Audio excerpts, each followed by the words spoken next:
kalinga po, nakita po tayo dito. Estudyante po ito ng MA, kilala ko ito eh. Noy! JR! Oh, si JR nga. JR, halika dito. Natatandaan niyo pa ba si JR?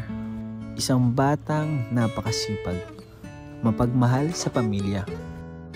Tanda ko pa nung una ko siya makita. Nakahubad pa siya at nangunguha ng bayabas kasama ang kanyang mga kapatid. Ba't di ka pumasok? Wala. Paano wala? Wala kang kain. Wala kang ano? Hindi ka, pag walang baon, hindi ka napasok.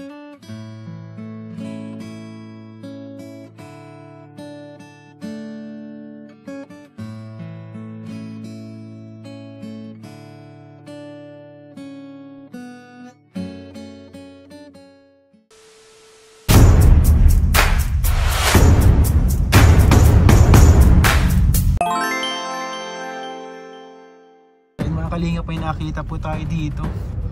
Estudyante po ito ng MA, kilala ko ito eh. Noy! JR! JR nga. JR, halika dito. Anong ginagawa mo dyan? Pauwi ka na? Opo. Pauwi ka na? Nagpasok ka naman sa school? Opo. Ay, mabuti naman nakapasok ka ngayon. Di galing ka dyan sa school? Opo. Sakto, buti nasaktuhan kita dito, naglalakad ka na pauwi.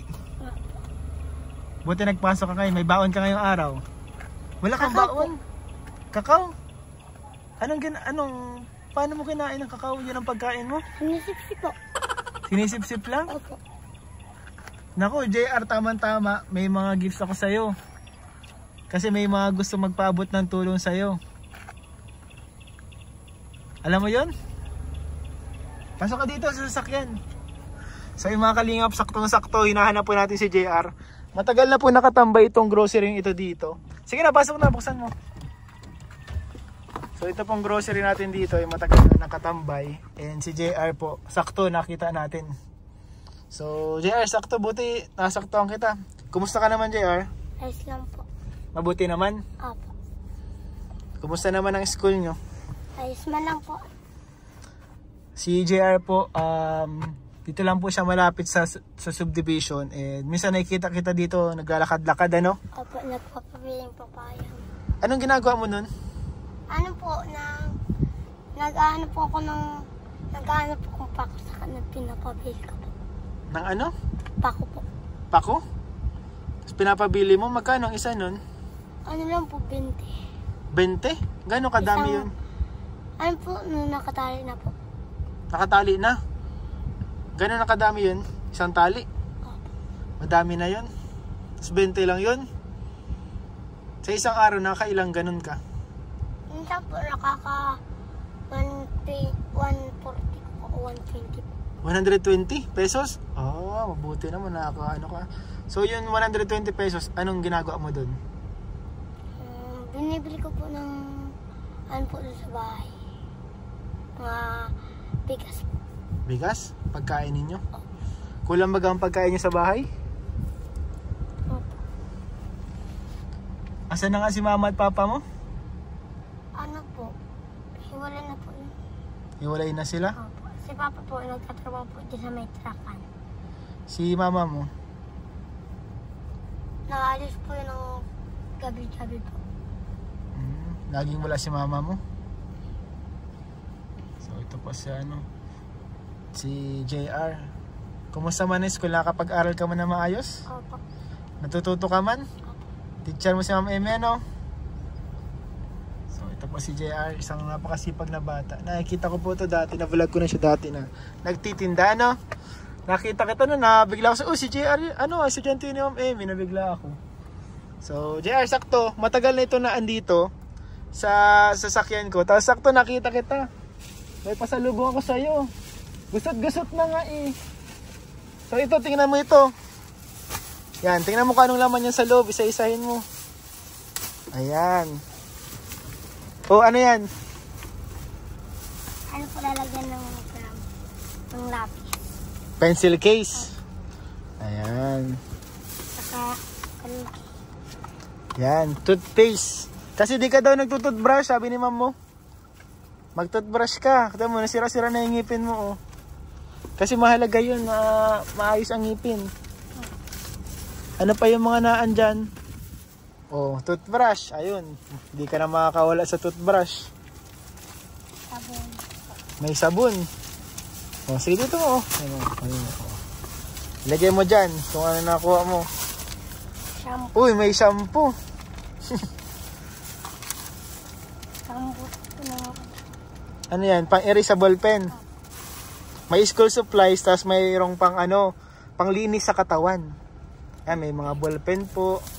So, magagamit po ito ni JR sa school. And syempre, meron din siyang may notebook. Every year ba? Every pasukan, may mga bago kang gamit?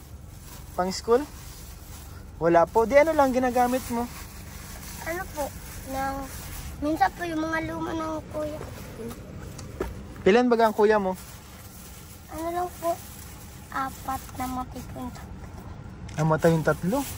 O di isa na lang? Ay. Kunti na lang pa na. Nawala pa rin iba. Nakita ko din yung mga damit mo. Ano na? Madumi na. O binilang kita ng ng uniform. Yan. White t-shirt. 2 white t-shirt. Yan. Diyan mo. Tago mo dyan. So yan JR. Meron kang gamit pang school. May mga may mga magagamit mo yun sa pag-aaral mo ha. O ilagay mo yan dyan. Yan, sige. So, nakakatuwa po ito si JR. Napakasipag po na bata nito. So JR, hindi lang yan yung blessings natin para sa'yo. May nagpapaabot din ng tcharan! Grocery. Madami may baon ka na. Nung nakaraan po yung baon niya daw po, niya lang daw po. Pinagkain po nila magkakapatid at gutom na gutom po. So inaubos po nila agad yung baon. Naubos nyo agad yung yung binigay ko sa inyo na grocery na nakaraan? Inubos po ng kapatid kong po. Inubos ng kapatid mong bunso? Bakit gutom na gutom? Kawawa naman Minsan po, di po kami dahil po, minsan po, dahil po kami nakakarain ng gabi. Minsan di na kayo nakakain ng gabihan. So ito, meron ako dyan grocery sa inyo. May gatas, ayun, may mga biskwit, may mga pambaon ka dyan, ha? Para makapasok ka. And sana naman, wag naman ubusin ng kapatid mo, Kasi para sana yung pambaon-baon din ay, pambaon yung lahat, tipirin ka mo. And syempre kapag na-bless tayo, bibigyan kita ulit ng baon mo, Parang, ayak po itago sa bahay. Gusto ko po itago kay mama. Kasi nauubos agad. Ay, tingnan natin. Pwede naman. Kasi, nung nakaraan po, mga kapatid niya, binigyan natin siyang pambaon. Inubos yung pambaon niya, guys. Kung pagka umaga po nagising po ako wala na. Na po lahat. Wala na? Wala pong natira sa akin. Kaya, tuwing umaga po, nagpasok po ako. Umaga hapon na po. O di paano itong mga gamit mo pang school? Okay lang ito? So gusto mo lang may matira sa yung pagkain. Anong masasabi mo dun sa nagpaabot? Salamat sa mga nagpaabot ng mga So yan ay galing yan kay Ma'am Gudia Panis. Sabi mo, salamat po Ma'am Gudia Panis. Okay. Salamat po Ma'am Ma'am Panis. Ma'am Panis po. At kay Ma'am Lu Herrero. Salamat din po kay Ma'am Lu Herrero po. Ayun, nagbigay ng pang grocery at ng pambili mo ng gamit si Ma'am Panis, Ma'am Gudia. So maraming salamat po Ma'am Gudia, and si Ma'am Herrero, yung inyo pong binigay ay dinagdag na po natin sa kanyang mga biskwit. So maraming salamat po. So kapag wala kang pang lunch, magsabi ka lang kay Ma'am Emmy mo, ha? Nayaan po. Huwag ka man mahiya, huwag ka na mahiya kay Ma'am Emmy mo. Kasi ano lang yun, matutuwa yan pag magsabi ka sa kanya. Huwag kang mahiya kay Ma'am Emmy mo, ha? So, kapag nagugutom ka, kapag wala kang lunch, wala kang tanghalian, magsabi ka kay Ma'am Emmy mo. Maiwan ako ng pera. maiwan ako ng pera. So maraming salamat po Ma'am Lou Herrero and kay Ma'am Gudia Panis sa inyong pinabot na blessings po kay JR. Sobrang thank you po, malaking tulong po ito sa kanya. Meron sa kanyang pang school supplies, mga pang personal necessities, and meron din sa kanya mga pang baon. Ayan, madami po yan. So ayun, sobrang thankful po kami sa inyong panunood at hindi pag-skip ng ads na nabibigyan ng blessings itong mga batang ito na sana makapagtapos ng pag-aaral. Ano? Apo. Anong pangarap mo JR? Pulis. Pulis? Oh, para maging pulis ka, mag-aral ka na mabuti. Saka dapat alam mo ang tama at mali. Ha? Minsan ang sinusot ko po sinyas para to. Tsinelas? Wala kang tsinelas? Wala. Pero kala na po mga sapatos. Sa sunod mabila tayong sapatos mo. Kay Lola lang po. Kay Lola mo yan? Hinira mo pala kay Lola mo. Buti na lang, andyan si Lola mo. So mga kalingap, grabe, nakakatuwa po si JR. So JR, ihatid na kita sa inyo. Sige, sige. Tara, let's go. Mag-hi ka. Dito, pakita ka dito, di ka nakikita eh. Ayun, hatid na po natin si JR mga kalingap. Ayun. Ayun o, hindi nakikita si JR eh.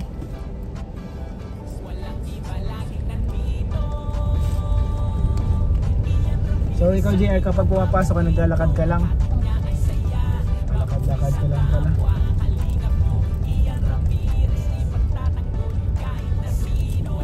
So tignan po natin mga kalingap si JR para makawin siya kasi may dala-dala din po siya mga kalingap.